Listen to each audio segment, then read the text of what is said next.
What's going on, guys? Welcome back to episode 2 of Road to the US Open. Today is a very exciting one. I'm getting a lesson from my coach that I worked with through college and junior golf. He actually played in 2 US Opens, so what better person to go to other than him? He did it exactly the same way that I'm trying to do it. I am running a bit late though, so let's get into it. I started hitting the ball shorter and straighter, and that's when golf turned Around. flipped for me. Now, if I was going to play the tour, maybe my hand would be forced a little bit to hit driver more. But do you think that the tours playing golf courses are as narrow as we're playing? No. They don't play tree line golf at all. No, they're You playing. can start it 30 yards left and cut it all the way as much as you want. It's completely different. Yeah. They don't play golf courses a lot out of bounds. Yeah. We go play, Houses and fairwood. yeah. And around here, hitting the ball a mile is not the premium. Mm-mm. It's getting it in play, giving yourself a number of opportunities for birdies, not making the big X's, the big numbers that are killing you because you pumped one out of bounds because, you saw Joe hit a driver on that hole and, wow, he pumped it way down there. And, you who hits it 30 yards faster, so I'm going to hit my driver too. And leak it a little bit right and it goes out of bounds, you make double. It's par. They beat you by 2 on the hole. Yeah. I find myself doing that a lot in tournaments. Is I'll have my game plan set and then I'm the only one with a 2-iron. Everyone else is driver. It's like, okay. How much of a disadvantage are you right there? If they've got a driver and you've got a 2-iron, what's the disadvantage? Before anybody hits, what's the disadvantage? before anybody hits, There is no there disadvantage. isn't, yeah. There isn't one. Okay. If he hits it down the middle, 290, okay, and you hit it down the middle at 240, what disadvantage are you at? just 50 yards. But Are you? no, because It all depends on what? if I hit the fairway or not. And how close you hit your next shot. Yeah. Okay, let's go to the next shot. Let's say that he hits it, or you hit it to 20 feet. Okay, he hits it to 15 feet. Okay, what disadvantage are you at? Depends on the next shot. That depends on the next shot. If you make it and he misses, how much disadvantage were you at? None. 0. Maybe even at an advantage. If You're only at a disadvantage when you get to the end of the hole and you go, okay, he hit 2 good shots, had a 10-footer for birdie, and he made it. I hit 2 good shots, I had a 15-footer, and I didn't make it. Yeah. No, you're not at a disadvantage until the ball goes in the hole. Yeah. You gotta be smarter. You gotta attack golf courses when it suits your natural ball flight. I mean, if you've got a dog leg right and you naturally curve it this way, okay, you don't want to hit driver. No. Because how are you going to control it from not going too far left on you? Yeah. And it doesn't make sense if you don't cut the ball well that you stand up there and tell yourself, okay, I'm going to hit a big towering cutter in the corner. I go, no, that's not very smart. I just take a 3-wood or a hybrid and just hit it straight. Yeah. And not worry about trying to bend it around a corner. Honestly, at 32, 34, 35 was when I probably started recognizing that, I don't need to hit the ball far. I need to give myself as many opportunities as I can. Yeah. And opportunities, I'm going to have a lot more opportunities if I'm in the fairway than if I'm in the trees. True. And so, it wasn't a difficult decision for me. I played at Baltusrol in 1993. I played 90 at Medina, 93 at Baltusrol. Baltusrol was the longest golf course I can ever remember playing. So did you hit 3-wood or did you hit I hit 2-iron? a 13-degree 3-wood. Yeah. 2-wood. I'm playing against the world's best with no driver. Yeah. Did it hurt me? Nope. What hurt me was that when I missed a green, I made bogey. Yeah. I mean, it was, I had one errant shot that cost me a triple bogey, but the rest of it was, I couldn't get the ball up and down. Yeah. And that's what we just talked about in the shop. Yeah. I mean, I didn't have the skills to hit it out of the longer grass. These guys have played it enough times. Yeah. Okay, Well, what's your goal? Get to the US Open. What are you gonna do when you get there? Enjoy it. Okay. How are you gonna enjoy it? By playing well. How to define that? I don't know. See, there's no clarity. There's no clarity to that. Okay, you're going, yeah, I want to make it to the US Open, and I'll go. Okay, well, again, what are you gonna do when you get there? Are you gonna go watch it, or are you gonna play it? Yeah. Obviously, I want to play it. Okay. What do you want to have happen when you get there? I want to play good. Well, I don't know what that means for you. Yeah. Does that mean a pair of 75s? Does that mean a pair of 80s? Just Making a check. Okay. You want to make the cut? Yeah. All right. What do you think it's going to take to make the cut at the US Open? Done any charting? Done any history? Probably 2-3 over. Yeah. Probably is going to make it. Okay. What are you going to have to do at a major championship tournament to be able to shoot that conversion rate that we were talking about? Got to get it up and down. Gotta get it 60% at least. I can remember in 1993 at Baltus Rock, I was going out to play a practice round on a Tuesday morning. And my caddy and I, we got out to the range at 6 a.m. And we were heading out there, and there nobody there. Okay, because I was nervous. I just didn't want to be necessarily seen. Yeah. So we get out there early. I get out to the range. Tom Kite, defending champion. Yeah. One of the most accurate drivers probably on the tour at the time, who was working on shots that he probably felt like he was going to have to hit if he didn't hit the fairway. Yeah. So he was prepping himself for mistakes. I was prepping myself Perfection. for perfection. More than anything, I want to prove it to myself that I can do something hard. You should be doing it for anybody else. Yeah. And guess what? Nobody else gets to decide what you want to achieve. Yeah. They're the naysayers. Yeah. And I say, well, what do you say to the people that are the naysayers? They don't understand it. Yeah. And I'm going, well, we'll see. Yeah. You start to defend yourself. Let the naysayers attack you, not yourself. Yeah. That does not make any sense. Yeah. And the naysayers are going to be the ones that fuel your fire. You yourself being a naysayer to yourself is the one that puts the fire out. Mm-hmm.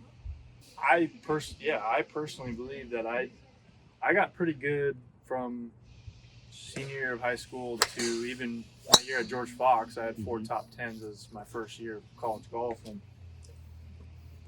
as of right now, I feel like that wasn't even the best I could have got.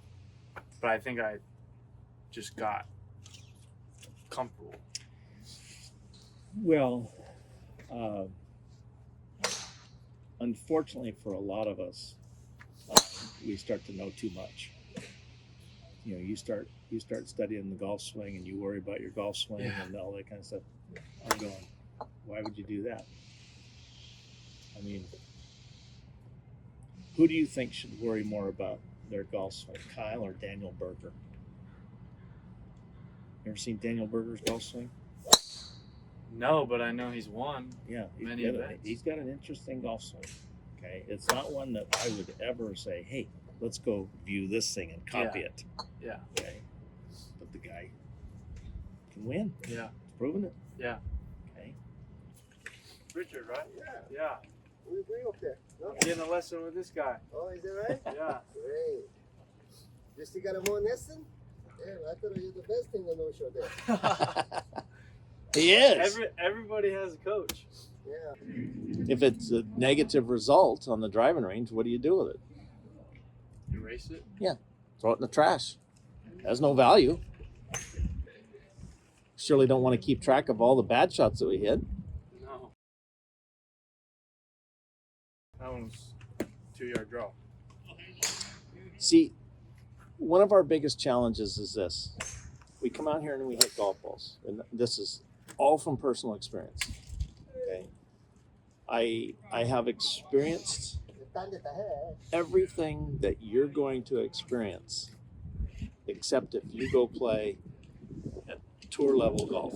Yeah. I didn't do that. Yeah. But everything else, I've played, played the Canadian tour, played every mini tour in the United States. I played a little. Played in 2 Nike Tour events when they were Nike Tour, and I played in 2 US Opens. So I haven't consistently played at that level, but I've played up to that point, okay? And I know what you guys are going to experience, okay? What doesn't work is to stand here and criticize every single shot that you hit. It doesn't work because you can stand here and hit a bazillion golf balls and walk off the driving range and go, God, I'm hitting it good. But you were hitting it good at that moment in time. Yeah. Okay. Or, oh my God, I was hitting it bad. Only for that At moment. that moment in time. Okay. If it's negative moment in time, you might as well just discard. Yeah. And pretend like it never happens. If it's positive, you keep it.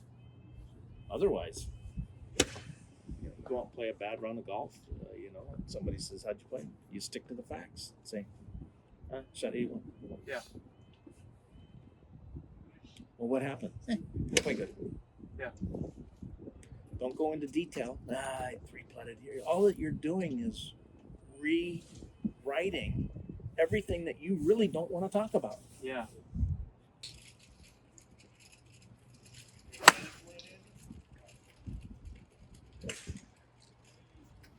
Yes or no? No, but Okay. close. Okay. So we've got one. We're going to do it 10 times. This is the work that you're putting in. Okay. You're only keeping score of the ones that are valuable.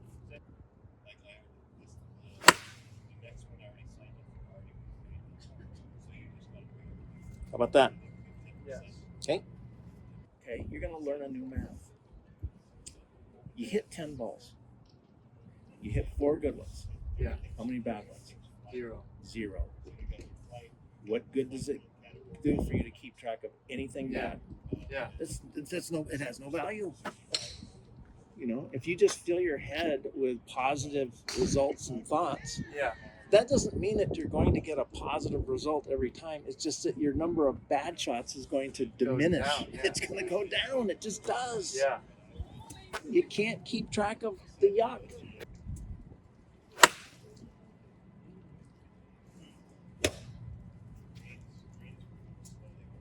You still at 2?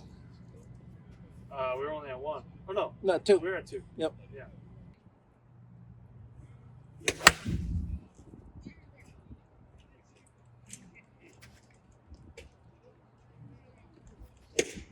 No.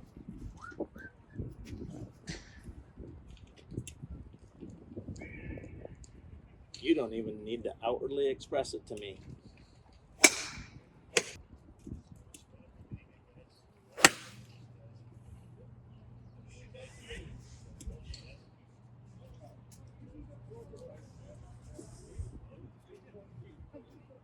Three. Yeah.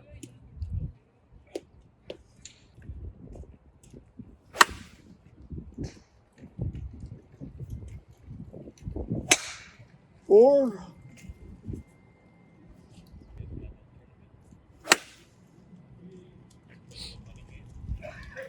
Yeah, I know.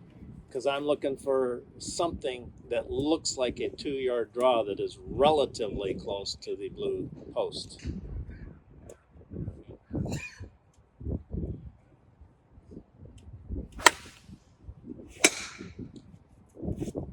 And your body language will usually tell me what the answer is. Yeah.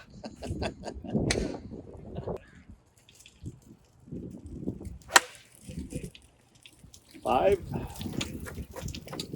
that's not one, then we got a problem.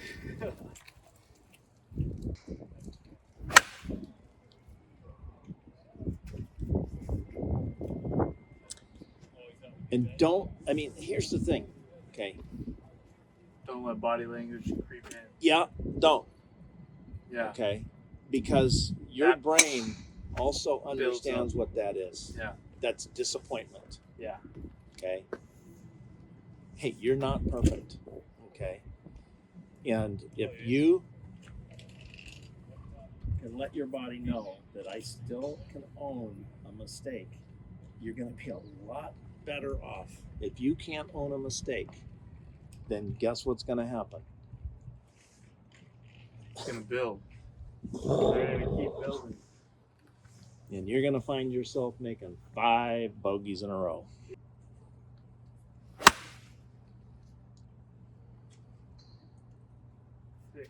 All right. Are you putting in work? Yeah.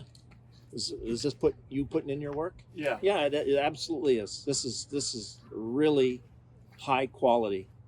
All you're doing is looking for the shot that you want to hit, and you're recording the ones that are successful.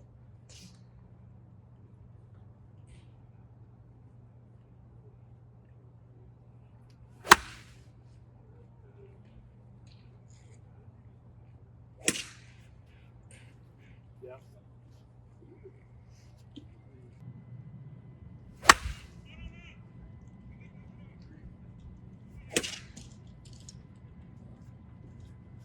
I wanted to do something there. I didn't. You wanted to show your disgust? Yeah. Don't do it.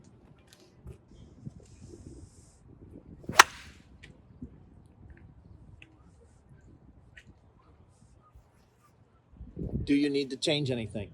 No. I just realized that. You just didn't hit it good. Yeah. I mean, do you really honestly think that you can rattle off 100 straight 6 irons perfect? Or 7 iron, whatever you're hitting? No.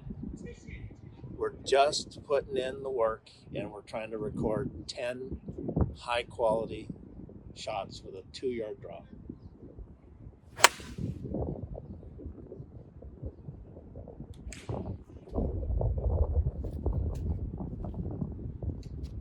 Right.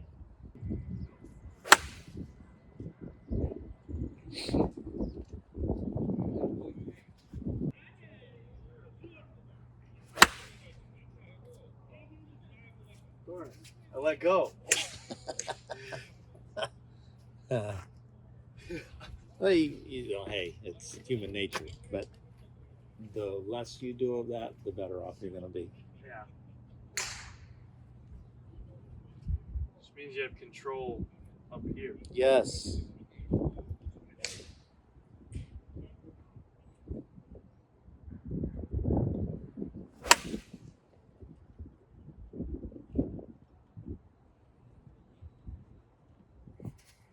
I mean, if you want to get down to the honest truth about a shot like that, Yeah. I mean, I'll take that shot on the golf solid course any day. yeah. I mean, if you're putting a draw, there's gonna be no trouble right there. Like You par just- 3, that's gonna be on the green. Yeah, you know, it's not going to be your best shot, but if you had to hit your best shot every single time on a golf course, I'm done. Yeah. I don't want to play. I can't do it. Yeah. You know, that's really, really hard. I need to be able to hit some errant ones. Yeah.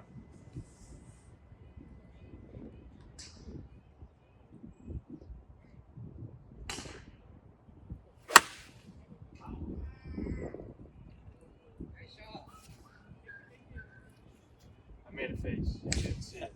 I heard a little. I heard it.